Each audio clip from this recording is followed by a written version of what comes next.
Here's looking at you, kiddo. I got my nice cup of coffee with whipped cream.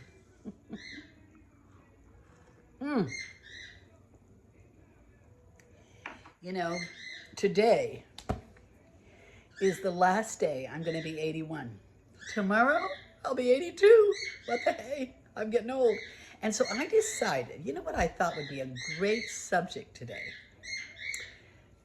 To talk about the eras, So, I'm going to start with the 20s. My 20s, I was insecure as heck. I was riddled with anxiety and panic attacks and fear.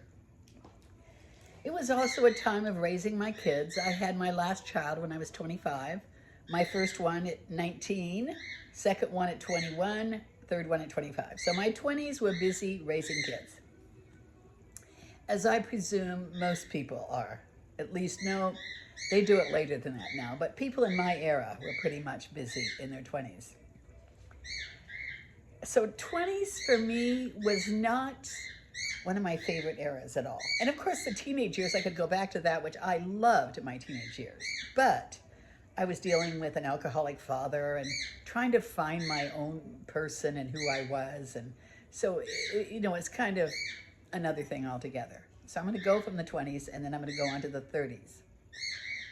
The 30s for me, again, I was pretty into fear and stuff. And that was Bob Solis, and my husband left when I was 35. So that was, I was very confused in my 30s. Look at my life, I'm telling you guys, it wasn't that good.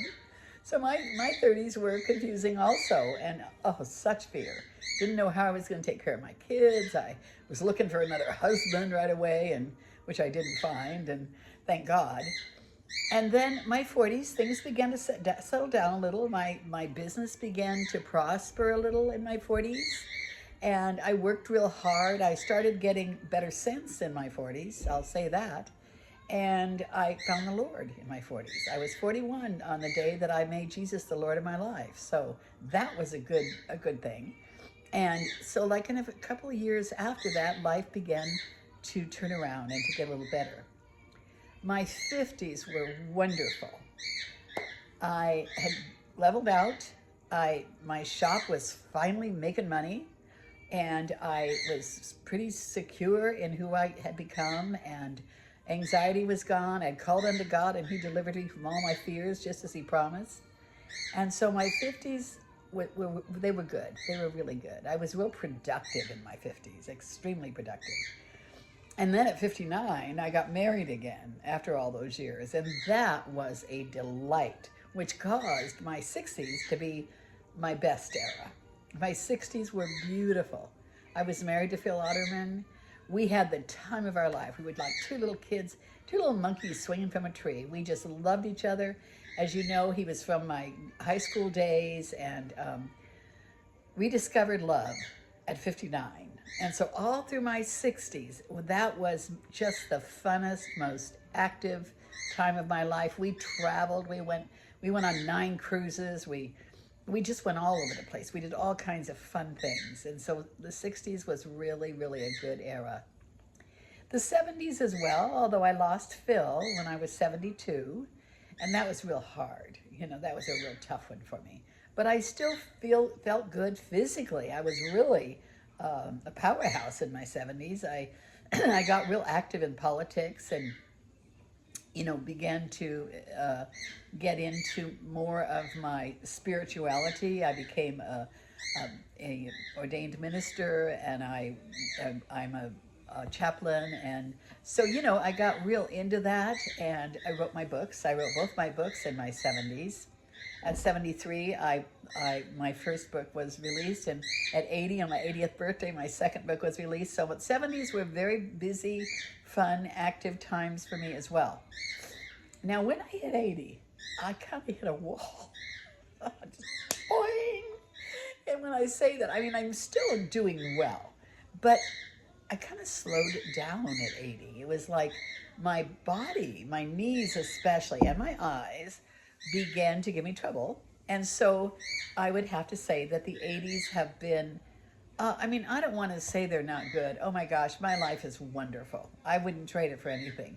But overall, I would have to say the 80s is where I began to have some troubles within my own body. Not in my mind, however.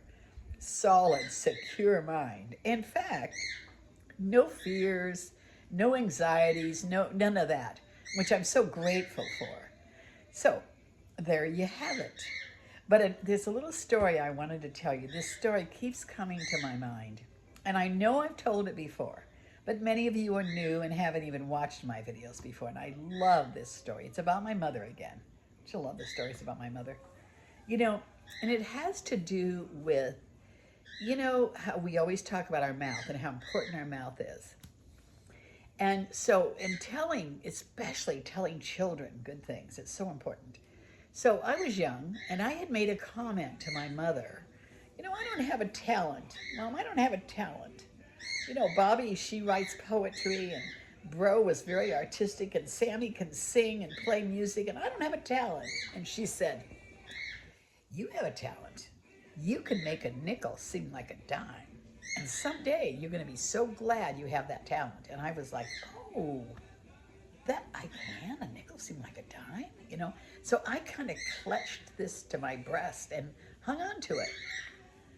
So as the years go by, and I end up a single mom and trying to run a shoe store and no money, I realized I would often think I could make a nickel seem like a dime. And you know, I did it. I really was good with pushing money around, with making money, with figuring out how to do things. And so I thought, you know, she's right. One day I will appreciate that. Thank God I have that talent, because I would have never made it in business without it.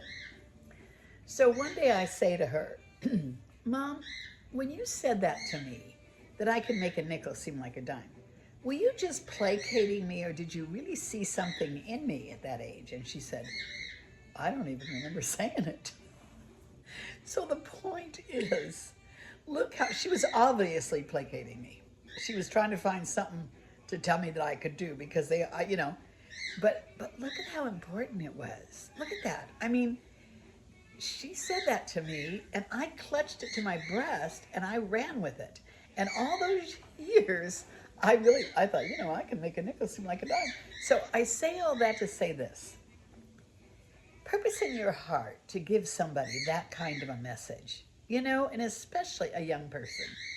Just do it. Oh my gosh, that was so powerful. Those words, I'll never forget them in my life. And yet she didn't even remember saying it. She might have seen it. I don't know. She didn't remember saying it, maybe, you know. But I heard it with my own ears, and I clutched it to my own breast, and I went forward with it. So, isn't that good? All right, you guys, buy my books. Hidden Treasures in Secret Places, Hidden Treasures in Dark Places. One is as good as the other, and I'm so proud of them. And I also can get you my sister's book, Blinds, Patches, and Twine, which is a Hagar, you know, household type book that she told some stories about our house, you know, inside of our house. So, all right, you guys, until next time. This is your friend Velma Hagar, bidding you a blessed day and reminding you, enjoy every era and tell somebody something good, especially a young person. Bye.